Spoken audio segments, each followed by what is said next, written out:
ಗಣೇಶ್ ಅವರೇ, ನಮ್ದು art ಶಾಪ್ದು product use ಮಾಡಿದಿರಿ, ಚೆನ್ನಾಗಿದೆ ಆಯ್ತಾ? ರಿಸಲ್ಟ್ ಹೆಂಗಿದೆ, ಹೆಂಗೆ ಗ್ರೋತ್ ಇದೆ, ನಿಮ್ದು ಎಷ್ಟು ಎಕರೆಗೆ ಮಾಡಿದಿರಿ, ಏನೇನು ಮಾಡಿದಿರಿ, ನಮ್ಮ ಜನಕ್ಕೆ ಒಂಚೂರು ಒಂದು ಮಾಹಿತಿ ಕೊಡಿ ಸರ್.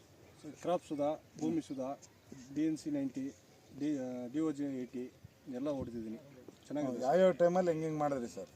ಸ್ಟಾರ್ಟಿಂಗ್ ಅದಕ್ಕೆ ನೀವು ಮಾಡಿಕೊಟ್ಟಿದ್ರಿ 15 ಡೇಸ್ಗೆ ಒಂದೊಂದ್ಸಲಿ ಒಂದೊಂದು ಪ್ರಾಡಕ್ಟ್ ಕೊಟ್ಟಿದ್ದೀರಿ. ಯಾವ್ಯಾವ್ದನ್ನು ಕೊಟ್ಟಿದ್ದೀರಿ ಸರ್? ಈಗ ಫಸ್ಟ್ ಸ್ಪ್ರೇ ಭೂಮಿ ಸುಧಾ ಪೌಚ್ ಹೆಂಗೆ ಕೊಟ್ರಿ, ಸ್ಪ್ರೇ ಯಾವ ಥರ ಮಾಡಿದ್ರಿ, ಆಮೇಲೆ ಗೊಬ್ಬರನ ನೆಲಕ್ಕೆ ಇಳಿಯೋಕೆ ಯಾವ ಥರ ಸ್ಪ್ರೇ ಮಾಡಿದ್ರಿ ಗೊಬ್ಬರನ ಹೇಳಿ ಸರ್. ಗೊಬ್ಬರನ ನೀವು ಡ್ರೆಂಚಿಂಗ್ ಮಾಡಿದ್ರಿ, ಅದು ಯಾವ ಥರ ಮಾಡಿದ್ರಿ, ಹೆಂಗೆ? 100 ಲೀಟರ್ ಇದು 200 litre water, 1 litre crop Sudha, 1 litre DOG 80, DNC 90 200 ml ಎಲ್ಲ ಹೊಡೆದ್ಬಿಟ್ಟು 200 ml ಇದು 200 ಲೀಟರ್ ವಾಟರಲ್ಲಿ ಡ್ರೆಂಚಿಂಗ್ ಮಾಡಿದ್ದೀನಿ. ಡ್ರೆಂಚಿಂಗು ಅದು ಯಾವ ಥರ ಗಿಡದಿಂದ ಕೆಳಗೆ ಬೀಳೋಂಗೆ ಒಳ್ಳಂಗೆ ಡ್ರೆಂಚಿಂಗ್ ಇದು